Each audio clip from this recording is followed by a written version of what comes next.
The city of New York is by far the greatest of all.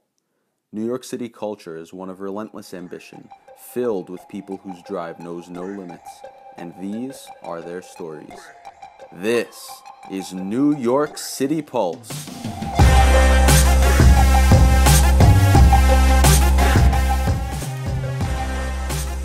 Hello, New York, and welcome to episode number 5 of New York City Pulse. I'm Zane, and today we're sitting down with the chairman, CEO, and president of the hedge fund Tolou Capital Management. This is a young man whose discipline, conscientiousness, and patience enabled him to successfully launch a hedge fund in 2019 at 20 years old. Spencer, welcome to the show. Great to have you on. Zane, thank you very much for having me. I look forward to it. Yeah, so to start us off, give our viewers a bit of a backstory as to where you're from and who you are. Sure. Well, I'm from Kings Point, New York. It's a town in Long Island, and I've grown up here my whole life. I was born in November of 1998. A little bit of background about me. My parents are Meron Hakimian and Arzu Hariri Tolou. They are both Iranian Jewish political refugees. They came here in 1978. We're very blessed to be living in this country.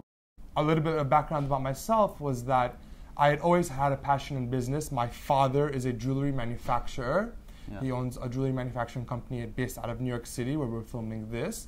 My mother, from her father, is a real estate owner with a portfolio of assets both in New York City, in the suburbs of New York City, in Long Island, the Hamptons, a little bit of stuff outside of the state, a couple things internationally we own.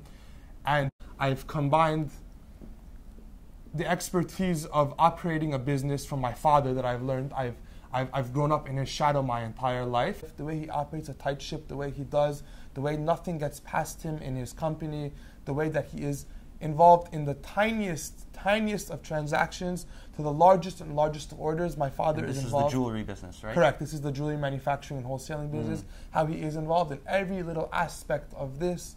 And then I've combined the investment analysis and the investment strategy and understanding what constitutes a good investment, what constitutes a poor investment, what is too risky, what is not risky enough from my mother's side, from the real estate side. And I've basically combined these two ideas and added my own passion into it, which is trying to understand publicly traded companies. And we've combined these two things, and I've made a hedge fund out of it. Basically, what a hedge fund does is that it pulls together the money of other investors, and it can invest into anything. It is an unregulated financial product, and it can invest into stocks, it can invest into art, it can invest into gold, it can buy real estate. So the hedge fund gathers money from different accredited investors, right, pools it together, and then invests into any type of asset, hoping to generate a return for the investors. The concept of hedging is that when the market is negative, you should still remain positive. Okay. So it's a way of diversifying to make sure the investment is safe for the long term. Correct. Yes. Okay. Protecting the investor's capital. What were some of the things that led you to going into the finance path, specifically equities? So that's a very nice question. We can answer it a couple different ways. But the first and maybe the most clear sign from whoever gave me this sign that I should be maybe working in public equities was that in 8th grade, I had a humanities class. My teacher's name was Mrs. Bronheim in Great Neck North High School. And we had a year-long humanities class. And one of our year-long assignments was we had a stock market simulator.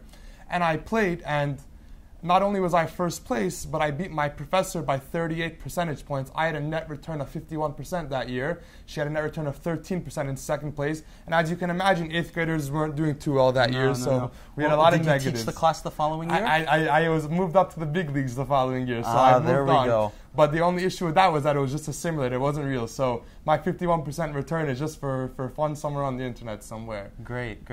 But then actually, the next part of that question, if I wanted to answer it properly, was that I really didn't want to go into equities. I know I had a grandfather that was tremendously impactful on my life. His career in real estate almost inspired me to maybe go into that. However, it was not something that would have made as much sense at the point in my life that I was, because I did not have enough equity to invest into real estate independently. However, I had more than enough equity to create a very well diversified and balanced portfolio of... Let's back up a little bit. How did you get this equity? Were you working in high school in your Right. early years? So I was working. So Okay. So Doing what? So after school, from 9th grade to 12th grade, I worked in various offices in Great Neck, New York, which is one town over from Kings Point, New York. Right. My high school was in Great Neck North High School, and I would work in multiple different real estate offices that were around. We were doing commercial office leasing, and I was based on commission. So I had earned a fair portion of my starting equity through that. Commercial office leasing. Correct. And then after that, or maybe at the same time, in the summer times of these course of from 9th, 10th, 11th, and 12th grade, I worked at Empire Capital Holdings, which is a real estate investment company based, at the time it was based off 36th and 5th. They have now moved to 40th and 5th. And that was real estate investment. So I was involved in the investment underwriting team. We underwrote a couple of different assets. And in my final year as an intern for that company, a paid intern, we actually closed on a hotel, the McCarran Park Hotel in Williamsburg, Brooklyn, which my family took an equity position. So I'm very proud to say that was my first ever real estate deal that I really brought to the table for my family, and Fantastic. we closed on it, and it's been... Congratulations. It's been 3.5 years, and it's going wonderfully, and Excellent. we're more than delighted with the results that we've been seeing. And then we get to this part of the story, and I guess this will answer your question from the start. Why did I get involved in equities to begin with? So the week I graduated from high school in June of 2017, I had roughly $100,000 earned and paid for. This is from the commissions, all the working office commissions, leasing, all and- these different types of things that I had done. However, as I'm sure you may know, because I know you work in real estate yourself, $100,000 is not going to get you too far in any type of investment into real estate, and certainly not around here. certainly not in this neck of the woods. No. Certainly not behind us. But No. So Bank of America Tower? definitely not. So what I started, to tell you the truth, I was a little bit frustrated that I worked 4 years. I knew my money was not going to do me much in my bank account sitting there, and I did not need it to fund any expenses at that time. So I said, I have to invest this. I don't want to leave this in an account. This goes against every single thing that my wonderful professors at Great Neck North High School in the business department taught me. This is not what you do. You do not leave money in an account at 0.1%. It's valueless to you. In fact, inflation is probably... it's losing money. There you go. Inflation is going to take away from it. So I started researching what are other types of things. And I found that historically, and if you look at the longest amount of time you could look at, one of the highest returning asset classes has just been investments in corporate equities. That just means owning stock. So I looked at, what about the S&P 500, which is the index of the 505 largest companies in this country and around the world. What is the average return? Forget about 1 year down, 1 year up. What's the average return that an investor can expect? And it's found that if you reinvest your dividends, you can earn about 10%. So I said that's incredible. So I'm 18 years old. I can earn 10% a year if I bought the S&P 500 and passively just sat on it. And the life expectancy of an American male born in November of 1998 is 82 years old. So I said, if I have 64 years investing at 10%, that $100,000 would be worth $41 million by my 82nd birthday if I live long enough. Now, that's incredible. What interests me, however, even more is that I said, well, what if you earn 11% annually? You know, just do what percentage better annually than the market did? You would earn $79 million. So it would compound. Quite largely. Yeah. If you earned 12%, you would earn $141 million a year. If you earned 13%, you would earn $249 million by your 82nd birthday, and so on and so forth. Why was it important for you to start your own fund as opposed to just working within a fund that's already established?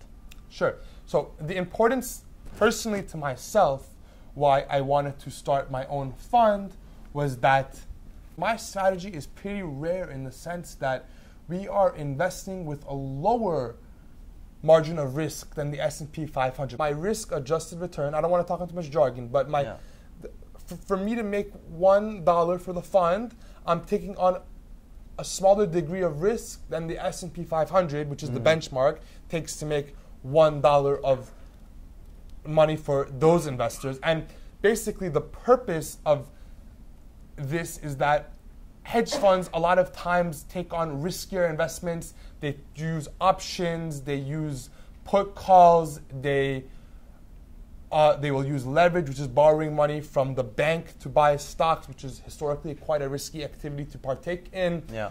And but basically, I wanted to outperform the S&P 500 while having a lower risk portfolio than the S&P 500. And if I can do both those things, So you wanted to perform better, but taking on less risk for the fund and for your absolutely, investors. because what's most important to me is to protect my investors' downside.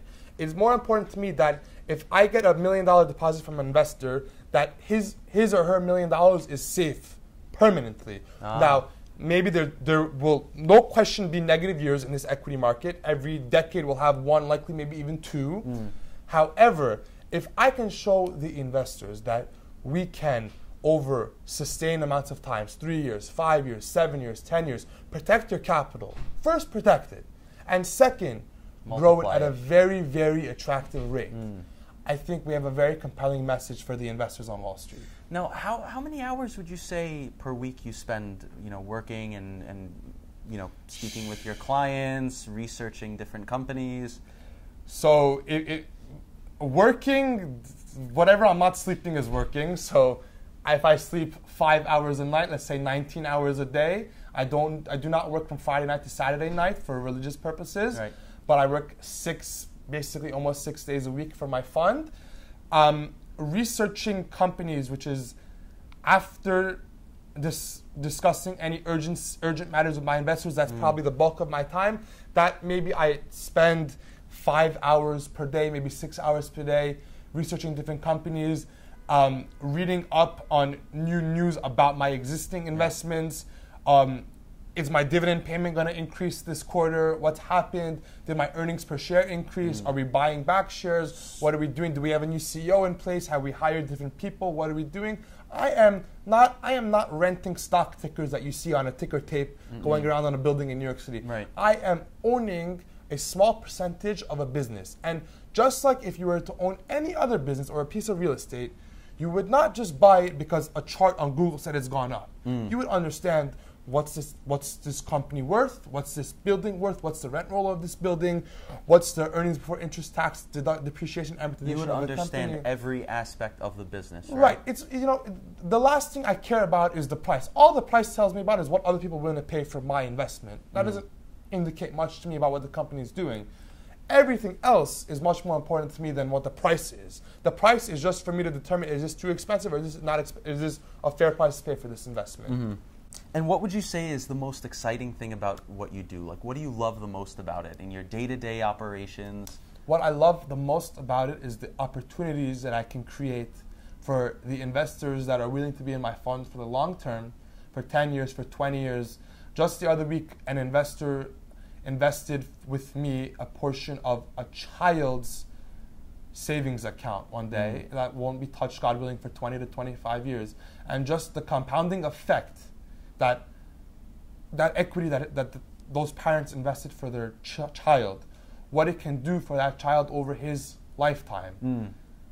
The fact that I have the smallest bit of part in that I'm ever so slightly responsible for that, the added benefit to that child's life. Maybe it'll be that he can buy a home for himself. Maybe it can be that he can go to medical school. Maybe he can go to law school with this money.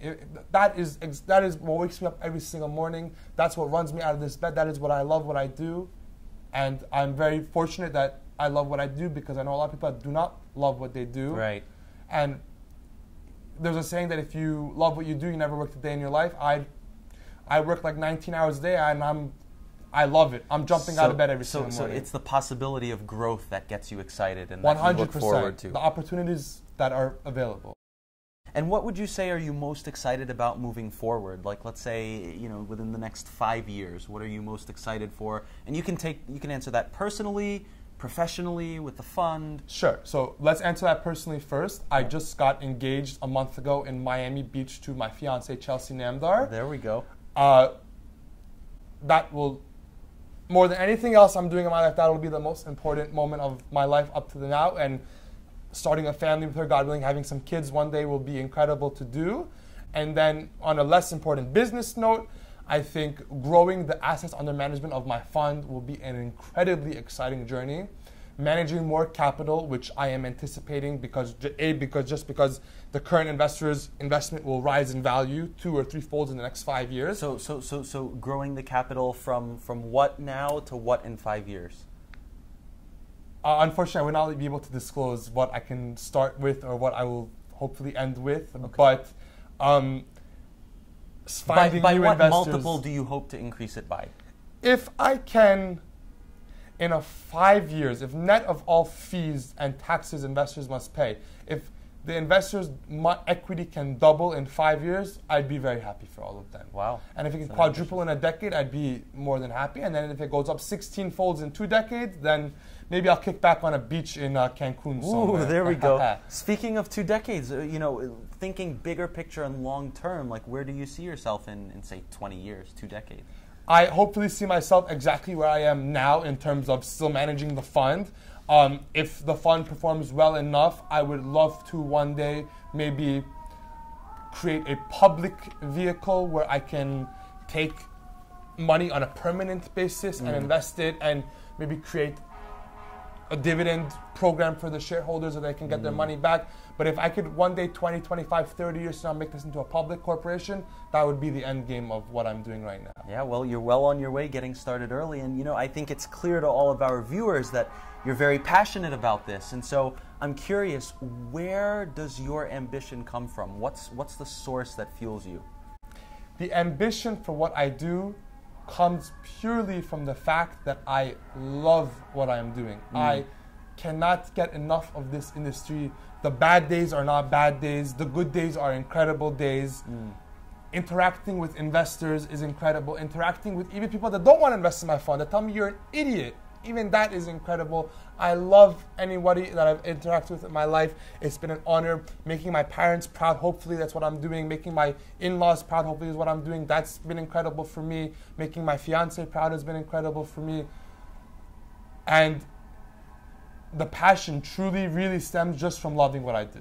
Right. All right, well, final question, Spencer. You ready for it? Final question.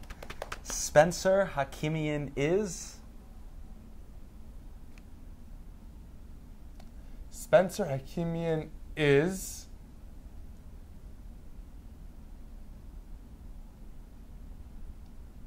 hoping that somebody will watch this video or know about me, maybe one day in the future, maybe my community, maybe outside of my community. Some 18, 17, 16, 17, 18-year-old kid will see my story one day and say, if he could do it, I could do it too. And if I can inspire just one kid to believe in himself or herself and say, you know what, I can make something out of myself, that's worth more than all the money in the whole world. Wow, love that answer, man. Common themes here, growth and contribution. Well, Spencer, it was a pleasure. Thank you for coming on the show. Thank you very much, Zane. I appreciate it. Thank you all for Thank you. Thank you all for tuning in, and we will see you on the next episode.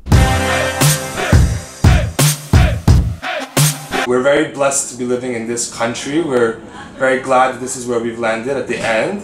And coming up... Oh, so sorry. Sorry. It's fine. All right.